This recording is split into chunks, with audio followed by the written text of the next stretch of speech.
Dalla provincia di Treviso, da Gagliarine, amici, ci siamo spostati in provincia di Vicenza, siamo a Bassano del Grappa, cambiamo argomento, parliamo di cooperazione in questo caso. Ci troviamo ospiti della Fattoria Sociale Concadoro e siamo qui per la presentazione di un progetto che si chiama Agricoltura e Servizi, l'intersettorialità per l'innovazione. È un progetto di Irecop Veneto. Irecop è l'ente di formazione che fa riferimento a Confcooperative e noi siamo insieme al suo presidente. Diamo il benvenuto a Giovanni Sartori, presidente di Irecop Veneto. Allora, come mai è partito questo progetto, Presidente?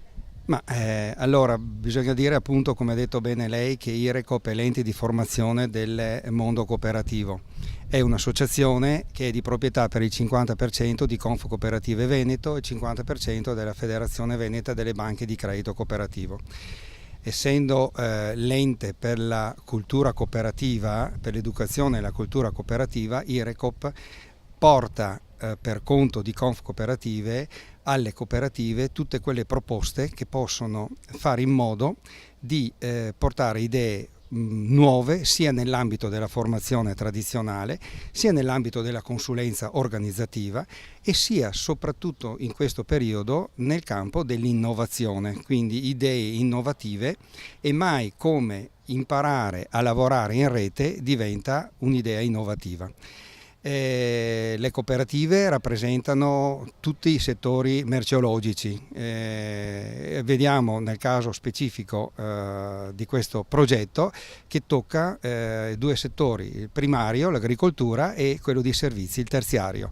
Ecco, mettere insieme questi due settori, mettere insieme le buone prassi, far dare opportunità di crescita professionale ai singoli, vuol dire dare una risposta al territorio, offrendo anche l'opportunità di creazione di nuovi posti di lavoro e mantenendo saldo, diciamo, la tradizione dell'impresa cooperativa. L'impresa cooperativa nasce avendo al centro la persona, avendo come obiettivo non il profitto, ma la continuità nel tempo e la crescita nel tempo della cooperativa, trovandosi quotidianamente a dialogare con tutti gli stakeholder, vale a dire soci, vale a dire dipendenti, clienti, fornitori, enti pubblici, e l'obiettivo è quello di far crescere il benessere del territorio in cui la cooperativa opera.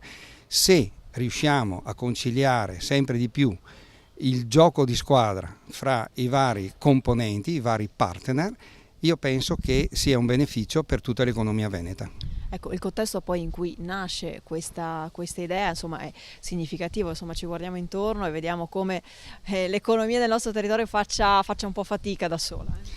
Esatto, è una maniera anche questa per dare delle risposte a delle situazioni che si sono create, e per trovare queste risposte c'è bisogno di inventiva, di innovazione, e quindi utilizzando tutte quelle risorse che si stanno trovando adesso in grossa difficoltà.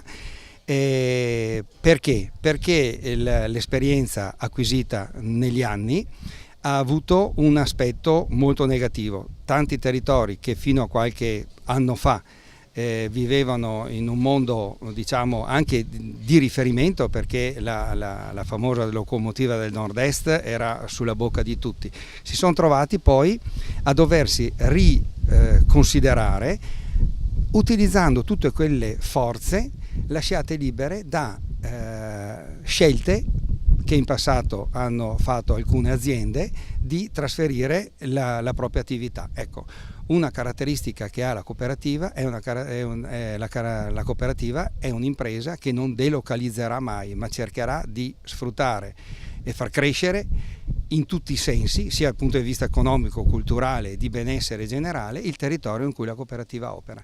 Il mettersi insieme fra settore primario e settore terziario è una delle strade che si stanno sempre di più perseguendo. Ringraziamo Giovanni Sartori, diamo il benvenuto a Daniela Galante, che è il direttore di Irecop Veneto, con cui entriamo un po' più nel merito, nel dettaglio di questo progetto. Ecco, vogliamo sapere, direttore, quali sono gli step?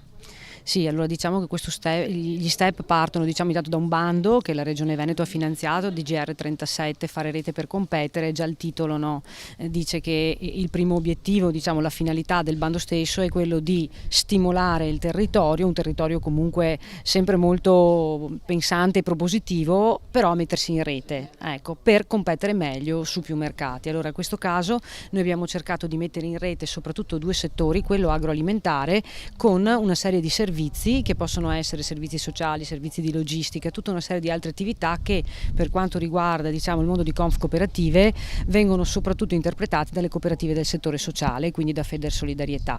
Gli step allora partono intanto dalla giornata di oggi, quindi con la conferenza stampa e il seminario di presentazione un po' del progetto, anche per riattivare un po' il partenariato, perché da quando poi si progetta, quando il progetto viene approvato, adesso siamo pronti per partire e insieme andremo a definire anche un po' più il dettaglio. Ci saranno attività di formazione, attività di accompagnamento, assistenza, consulenza, ci saranno anche attività di accompagnamento di tipo più l'action research o altre attività, perché oggi la Regione permette un'ampia gamma di possibilità all'interno di questi progetti, quindi si può prendere anche un assegno di ricerca, si possono fare tutta una serie di attività che supportano le aziende partner a sviluppare la rete e a renderla il più produttiva e efficace possibile. Quindi parliamo di cooperazione tra cooperative. Sì, cooperazione tra cooperative non solo, perché in realtà abbiamo aggregato anche qualche azienda agricola magari non cooperativa, può essere socia di cooperativa come no, però che in questo momento per noi è soprattutto un cercare di fare anche una rete interna al sistema, proprio per ragionare insieme. La cooperazione ha questa peculiarità che ci sono tantissimi settori dentro la Conf Cooperative, quindi sociale, l'agricoltura, la pesca, e la produzione del lavoro, le banche, quindi abbiamo una rete piuttosto articolata, quindi già se riuscissimo a fare dei bei progetti di rete all'interno potremmo sicuramente già crescere per poi confrontarci con delle reti ancora più grandi. Ringraziamo il direttore di Irecoop Veneto, Daniela Galante, e diamo il benvenuto a Roberto Baldo, che è il presidente di Federsolidarietà Veneto, al quale chiediamo in che modo l'intersettorialità possa essere una risposta alle esigenze del territorio. Noi siamo in una situazione dove sia il comparto dell'agricoltura che il comparto del sociale sono alla ricerca di nuovi ambiti per dare, da una parte per il sociale, risposte più adeguate a bisogni nuovi e bisogni emergenti o a bisogni storici.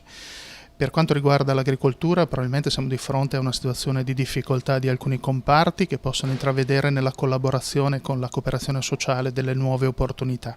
Sicuramente non risolveremo i problemi dell'agricoltura con la cooperazione sociale e non daremo tutte le risposte di cui necessitano i cittadini attraverso l'agricoltura, ma ritengo che sia una sinergia interessante per dare per il sociale nuove opportunità alle persone con disabilità o alle persone in difficoltà nei vari ambiti e situazioni, per l'agricoltura poter attraverso la cooperazione sociale trovare nuovi spazi, penso alle aree marginali, penso alle fattorie didattiche, alle fattorie sociali, penso a nuove opportunità di produzione e di filiera agroalimentare, quindi siamo all'inizio ovviamente, ma ritengo che siano ambiti su cui poter lavorare in maniera sinergica, significativa e anche con risultati soddisfacenti. Quindi può essere un modello di sviluppo economico questo? Direi proprio di sì, è un modello di sviluppo sicuramente interessante che possa andare a recuperare magari quelle parti non utilizzate oggi ma che potrebbero avere delle potenzialità interessanti come il cicloturismo, come l'accoglienza su luoghi magari oggi non interessanti per la grande ristorazione o per l'accoglienza diffusa, ma sicuramente per microaccoglienza o per microprogetti direi proprio di sì. Parliamo di sostenibilità economica, sostenibilità sociale, sostenibilità anche ambientale. Direi proprio di sì, questo significa recuperare luoghi, spazi, ambienti che probabilmente oggi non interessano al mercato e che invece potrebbero interessare molto alla collettività, alla cittadinanza, e quindi poter coinvolgere anche i soggetti dell'economia civile che sono presenti sul territorio, che potrebbero trarre dei vantaggi da questo tipo di azione. Tra i beneficiari di questo progetto c'è anche il luogo che oggi ci ospita, si chiama Concadoro e siamo insieme a Luca Comunello, che è il responsabile dei progetti di questo luogo. Vogliamo capire come nasce Concadoro e che cos'è. Concadoro è una fattoria sociale, una cooperativa sociale A più B, cooperativa plurima, che attualmente gestisce un progetto di fattoria sociale che si esplicita nella pratica con una comunità alloggio accreditata, dei percorsi diurni sperimentali per giovani disabili e con tutto un contesto produttivo legato all'inserimento lavorativo sempre di disabili con la cooperativa B. Di fatto abbiamo una decina di ragazzi che alloggiano nella comunità e 25 ragazzi che usufruiscono dei nostri servizi diurni. Ecco, in che cosa si è tradotto concretamente il fatto di poter usufruire di questo progetto? Gestiamo una decina di ettari di coltivazione in biologico, gestiamo con essi delle attività di multifunzionalità in azienda agricola, quindi dalla vendita diretta alla trasformazione dei prodotti agricoli, produciamo farina per poi fare pane nel nostro forno a legna, abbiamo un ristorante, abbiamo una piccola ricettività turistica per un'area sosta camper. Tutto questo si traduce sicuramente sia in un contesto sociale e lavorativo per i disabili, ma anche un contesto di sostenibilità economica. Benissimo, io ringrazio Luca Comunello e qui da Bassano del Grappa, dalla provincia di Vicenza è tutto, ridiamo la linea allo studio.